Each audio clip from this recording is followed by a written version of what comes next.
আমাদের ছবি ব্যবহার করে নানান ধরনের অপকর্মের সাথে যে বা যারা জড়িত তাদের ব্যাপারেও আমরা ব্যবস্থা গ্রহণ করব।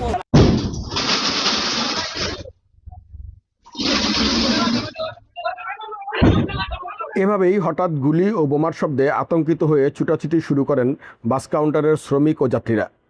এটি বুধবার দুপুরে দক্ষিণ কেরানীগঞ্জের তেগুরিয়া বাস স্ট্যান্ডের ঘটনা। বিএনপির নাম ভাঙিয়ে একটি পক্ষ বাস স্ট্যান্ড দখলে নিতে চাইলে বাধা দেয় স্থানীয় বাস শ্রমিক ও মালিক পক্ষ। এরপরই শুরু হয় হামলার ঘটনা।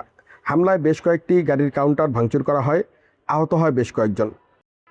পরিবহন শ্রমিকদের দাবি, বিএনপির নাম ভাঙিয়ে বেশ কিছুদিন যাবৎ একটি পক্ষ তাদের কাছ থেকে চাঁদা তুলছে। বাধা দিতে গেলে এই হামলার ঘটনা ঘটেছে। তারা গুলি ফুটানোর পর যেই গুলি দিয়েছে তারপর আমরা সরিয়ে গেছি। এরপর এই কাউন্টারের ভিতরে মারছে একটা বোমা, গুলি করছে একটা, আর ঢুকে সিসি ক্যামেরা ফ্যান ট্যান সবগুলো ভেঙে ফেলাইছে। এরা যা ওই ছাউনিরা তো ছাউনি থেকে টাকা উঠেছে, আমাদের গাড়িতে আমরা টাকা উঠে দিতে পারতাম না, আমাদের গাড়িতে টিকিট বেঁচে যাচ্ছি ওইখানে নিয়ে যেতে পারতাম না, ওইখান থেকে উঠে তাদেরকে টাকা দিতে হবে 100 করে পার যাচ্ছি। চাঁদা উঠায়, গাড়ি থামলে এক একজন যাত্রী উঠলে 100 টাকা করে ওনারা চাঁদা নেয়, আর মাল সামানা উঠাইলে সেটার থেকে চাঁদা নেয়। দক্ষিণ কেরানীগঞ্জ থানা পুলিশ ঘটনাস্থলে গিয়ে পরিস্থিতি নিয়ন্ত্রণে আনার পর ঘটনাস্থলে হাজির হন বিএনপির সংরক্ষিত নারী আসনের সংসদ সদস্য নিপুণ রায়চৌধুরী। তিনি দাবি করেন, যারা বিএনপির নাম ভাঙিয়ে চাঁদাবাজি করছে তারা দলের কেউ নন। এবং আমাদের বিএনপির কোনো সংগঠনের অঙ্গ সহযোগী সংগঠন এবং বিএনপির কোনো কর্মী নয়। কোনো সন্ত্রাসী কিংবা এরা আমাদের পোস্টার ব্যবহার করে আমাদের ছবি, তাদের পোস্টারে আমাদের ছবি ব্যবহার করে নানান ধরনের অপকর্মের সাথে যে বা যারা জড়িত তাদের ব্যাপারেও আমরা ব্যবস্থা গ্রহণ করব।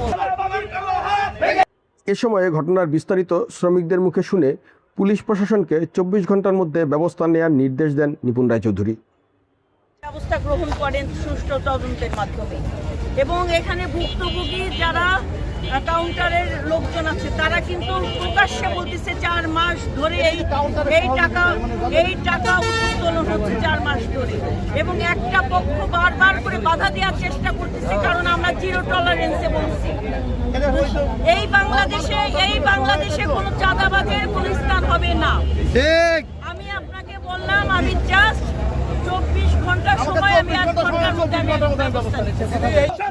বিএনপির নীতি নির্ধারণী মহল থেকে দলের নাম ভাঙিয়ে অপকর্ম করলে তাদের বিরুদ্ধে দ্রুত আইনি ব্যবস্থা নেওয়ার জন্য পুলিশকে নির্দেশনা প্রদান করা হয়েছে।